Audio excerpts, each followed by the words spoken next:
Welcome to part 4, how to keep up your momentum. And that is so important that we look at that aspect as well. Because now we've got the goal in a blueprint.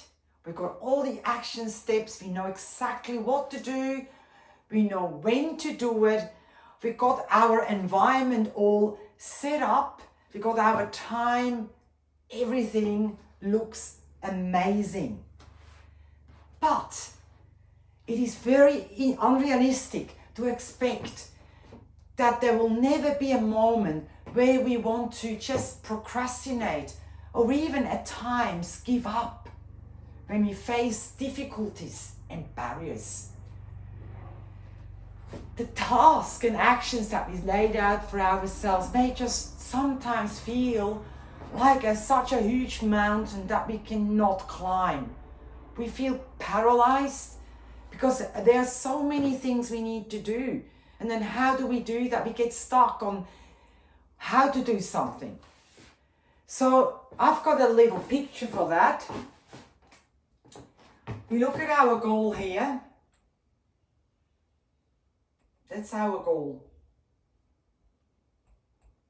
But on this side, we have that mountain of things that we have to do. They overlap each other, they're all over the place. All this.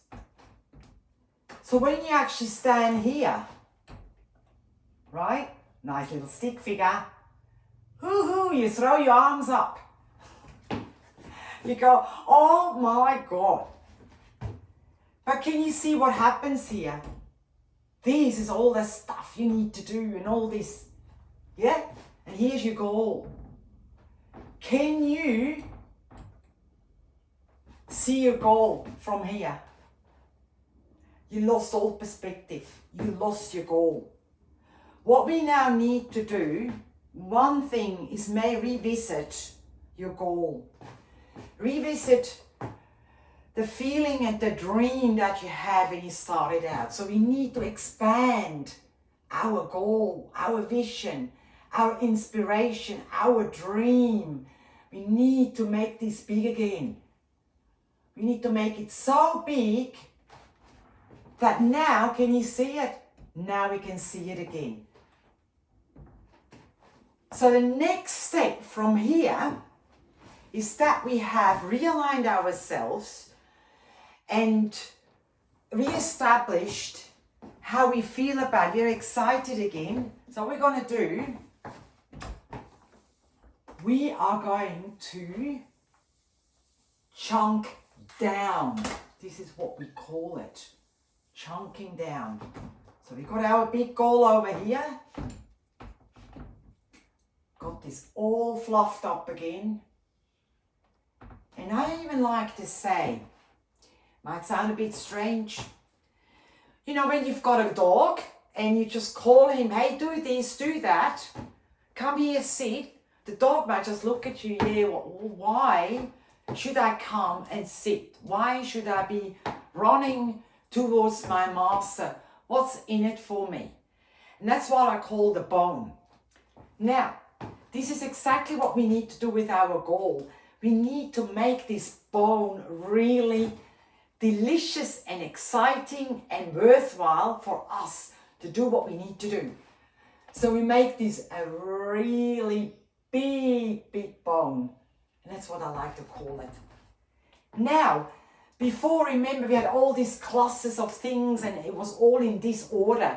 So what we are going to do now, we are stopping from looking at all these action steps all in one bundle.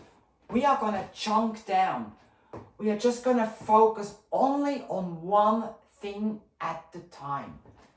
We're just going to forget everything else. We're just going to go one step.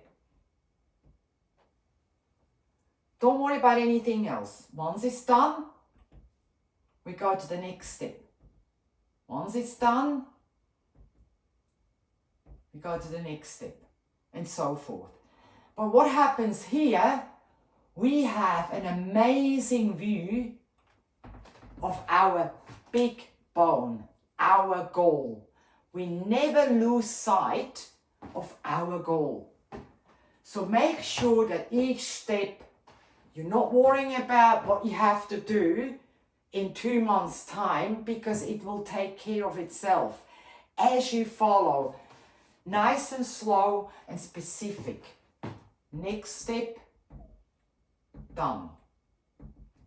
And then the other thing is, what I would do is set yourself mini goals in between a mini goal and celebrate.